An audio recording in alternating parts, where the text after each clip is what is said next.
falfalaatti godhame moo namaatu sabbakee baase moo haadha dhiiraa haadha ijoollee namnillee sabbakee baasuu hin danda'u. Mana sii keessa jechuudha. Namuma nu beeku gartee nama nuuf dhiyaatu nama nu wajjin nyaateetu waan kana nu duuba deebi'ee gaa namuu qe'ee sanarraa deemee jira. Jaarsinis fuudhee ilmoo fuudhee kutee namni waan isii bira hin jirreef jechuudha.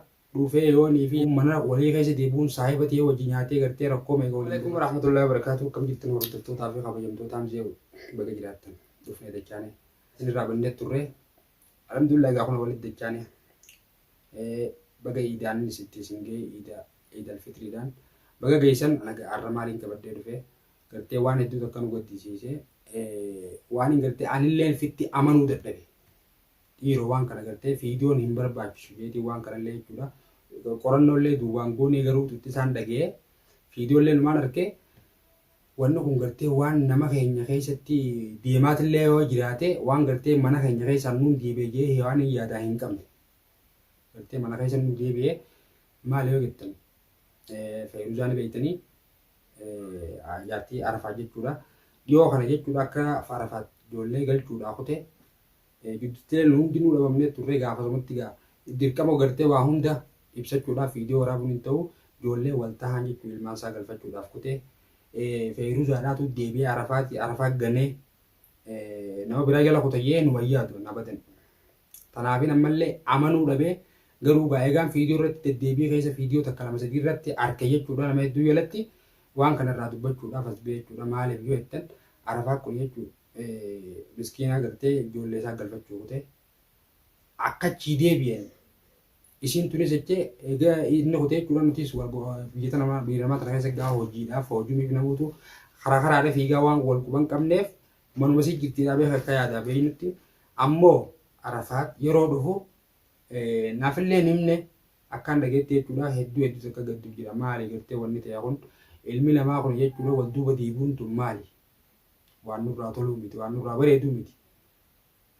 Wal duuba deebi'uun mana walii keessa deebi'uun saahiba ta'ee wajjin nyaatee gartee rakkoo meeqa waliin dabarsee umrii gartee jireenya fuulduratti namni kun saahiba naaf ta'a akkamitti wajji jiraadha jee gartee nama namaa yaadu Arafaatillee akkamitti nama kanaa wajji jiraadha jee garuu mana keessa nu deebi'uun tuni gartee nama gartee abalu jenneeti samma namarra dhaabbachuu hin dandeenyu.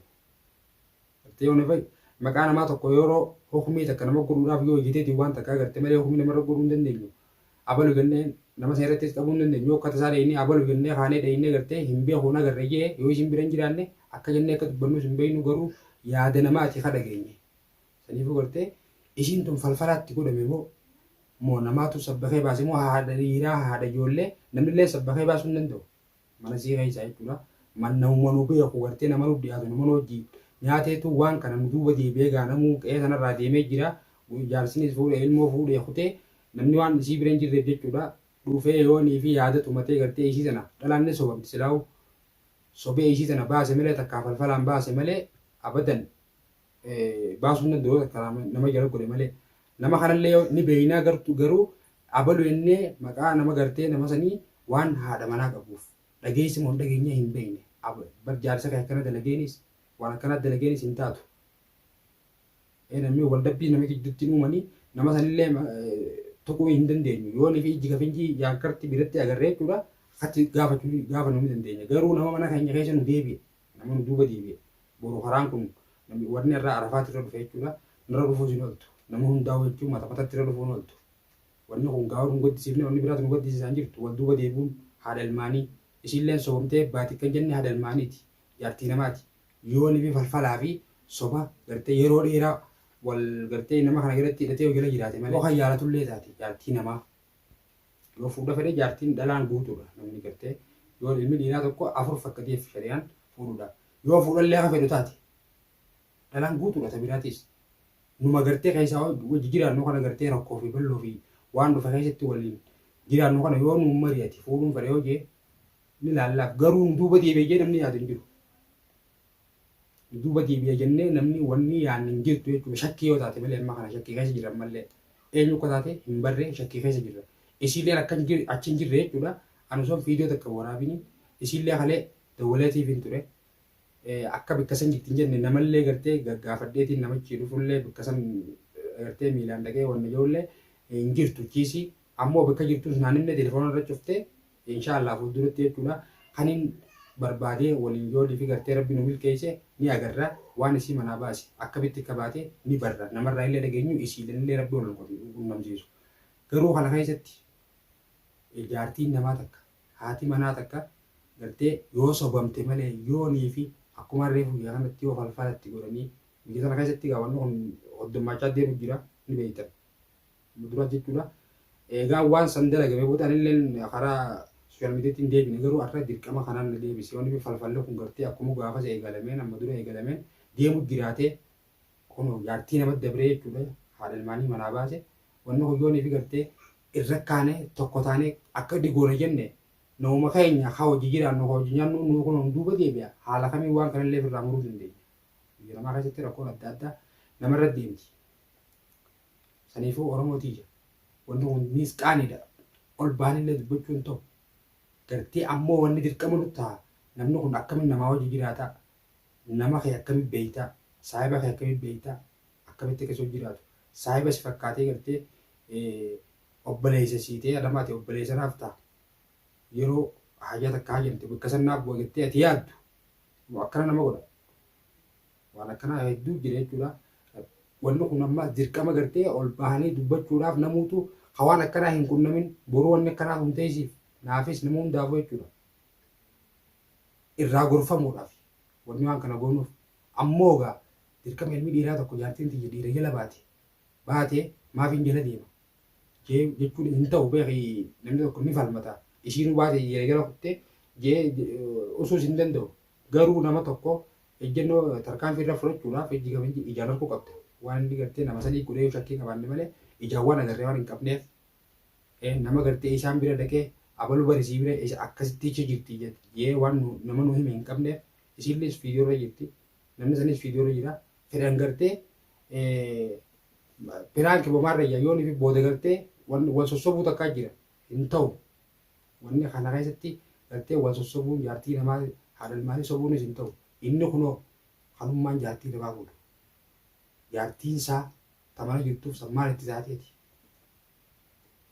Yaaboo namoota obboleetti qabna dhalaa namaatiif jalaa qabna garuu wanni kanaa kun gartee yoo nama yaadaaf kana qabullee jiraate gartaa namni tokko tokko ija dhedheerata jaartuu namaa irratti wanni kanaa kun haanurraa dhaabbatu tabiraatu rakkoon teenya hedduudha gartee sana isa jirtu haanurraa dhaabbatu ishii sanallee amma jechuudha akkuma rabbiin kalee na milkeessee telefoona akka tasaatiin irratti dawwalee harkadhee waan na milkeesse irrattiin dawwala.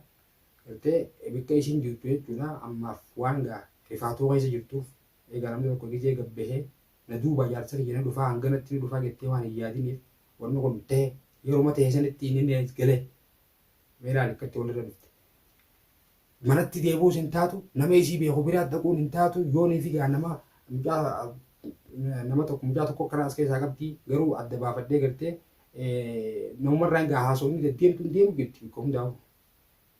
Dhagahee garuu yoo rabbiin milkeessachitti baasanillee hin beekan ganaa gaayonni fi isaan bira deemee irraa yaada cimsiifadhee gartee bakka sanis yoo dhaquu taate yoo dawwalu hin taates gartee yoo suuta jennee laalle malee hin ta'u kamatti dubbachuunis nama san bakka sani jennee dubbachuunis hin ta'u irratti dawwaleetiin isaaniinillee mari'adhee waan kana gartee rabbiin milkeessoo ta'e walumaanuu laalla maaliif dirqama keenyaarraan dhalaan takka gartee sobomtee baate moo katti baate waan hin beekneef jalaafuun keenyaas hin jiru. Nama arra mana nu duubaa seena kana jechuun mana keenya nu duubaa seene boru gartee maaliif akka nu dhufuu ta'u waan akka namni arra mana keenya seenee jaartii teenya nu jalaa fuudhe boru gartee ilmaanis hin dhiisu nullee hin dhiisu waan nurratti dalagama gartee yoonii fi falfalma san taatee gartee tarafaa san abbaa fedhe irraa oolu namni gartee gara jabeenyaa waan akkanaa dalagu falfala taatu karaa adda addaatiin gorsa taatu nama jalatti hidhee waan kana dalaguu taatu gartee waan si godheef waan hin beekneef nama san ofirraa dirqama baruudha. Dhalaa tanas gartee ishii sanas qabnee waan ishii godhe akkatti isiin mana sii keessaa hojumsii facaaftee bultii sii facaaftee baate irraa baranna waa hundaa'uu nu faana turaadha irrattiin dawwala gartee irraa cimsiifadhee tiranis isiniin dhageessa sagalee nu faana turaadha ammoo gaa wanni kanaa kun jechuudha hedduu deemaa jirti harraa gorfamnu fuulduraaf illee wanni kun amma jechuun waan asitti dhaabbatu miti. Waan ganaa faana dheereeffachiisaati. Ganaa waan amma dheertu yaana. Wallaahi maaliif beektaa namni hoyyoonii fi ijaan wal harkee jaartii xiyyaa buluun fuudhee habee hoo taate ajjeechaa dhufa namni wal fixa. Saniifuu gidduu dhaabbannee egaa dirqama keenya kun wanni feete haftee duraanillee ogartee dalagaadhaa fi kanaaf jennee wal jala feenu taate hin jiru har'aan tana maaliif lubbuunumaa dhufoonni fi namni kun kan mul'atu taate. Bakka ishiin jirtu sanii jechuudha. Dhaqee yoonii fi akkata isaa barbaadaa aniin barbaadiyyee bakka san gabbee bakka sanitti arge nama isii bira jiru sanii fi hawalmaanuu dilaan mana jiru dhufee mana jiru kana akkatti iddaan baane ni beektaa.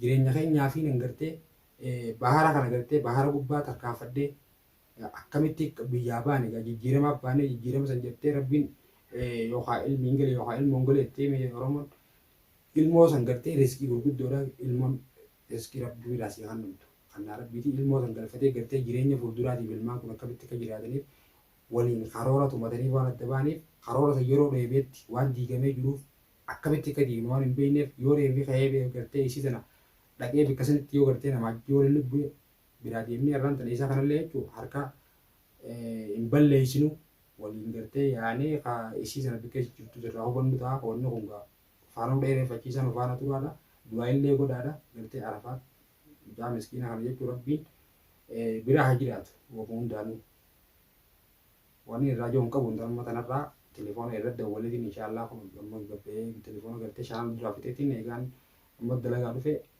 shanarra kaadhee walitti dachaa fiidiyootti hanga irratti dawwalee waan isin jettu inshaallah isinii qabadheetiin dhufa. Bakka isin jirtus inshaallah kan mul'atu ta'a. Nufaana turaan gasitti.